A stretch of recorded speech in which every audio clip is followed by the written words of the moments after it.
Phone lift చేయట్లేదా? హుహు.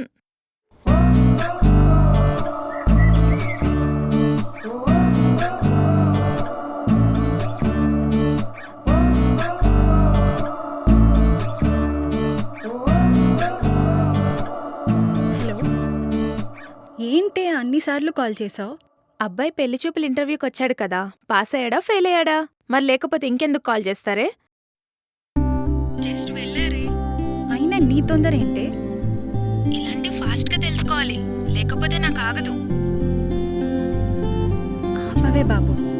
అబ్బాయి ఎలా ఉన్నాడు? హాట్గా ఉన్నాడా, కొరికేసేలా ఉన్నాడా? ఉసే, ఏం మాట్లాడుతున్నావే? నువ్వే రేపు చేసేసేలా ఉన్నావు కదే, కొరకటం ఏంటే?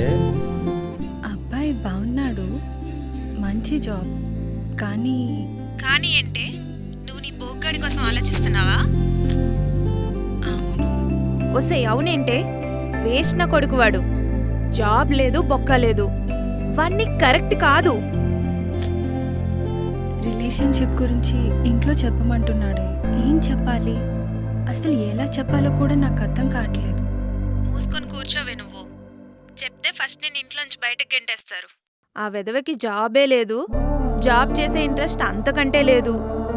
ఇంకా ఎన్ని రోజులు నువ్వు వాడికి పైసలిచ్చి బర్రెలెక్క మేపుతావు? ప్రేమించాను కదా, తప్పట్లేదు. ప్రేమ ఒక్కటే ఉంటే ప్రెగ్నెన్సీ తప్ప ఫుడ్ రాదు. ఏం పెట్టి పోషిస్తాడే? మీ వాళ్ళని ఇంట్లోంచి బయటకు తోసేస్తే నిన్ను ట్రాప్ చేశాడే వాడు. లవ్ చేసిన పాపానికి డైలీ ఏడుపులు బాధ తప్ప ఏమున్నాయే నీకు? ఇది కన్సర్న్ చేస్తుందా? వాడిని తిట్టినట్లు నాకేమైనా హింట్స్ చేస్తుందా? నాకు మ్యాచెస్ చూస్తున్నారని చెప్తూనే ఉన్నా. ఏదైనా చిన్న జాబ్ అయినా చూసుకో, ఏదోలా మా ఇంట్లో ఒప్పిస్తానని. నీకింకా వాడిపైన చాలా నమ్మకం ఉందే. నీకొక పెద్ద దండ వేసి నోట్లో నీలో ఇంత టాలెంట్ ఉందని నాకు ఇప్పటివరకు తెలియదు. దారుణమైన బూతులు మాట్లాడుతున్నావే. ఇప్పుడేమో ఎమోషనల్ మెసేజెస్ చేస్తున్నాడు. నువ్వు లేకుండా నేను ఉండలేను, నువ్వు నాకు కావాలి, లేకపోతే చనిపోతానని.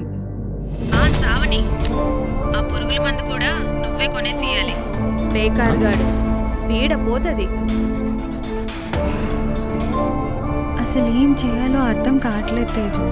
ఒక్కటే చెయ్యి, ఏంటది? దెంగే అని చెప్పి నెంబర్ బ్లాక్ చేసేయ్.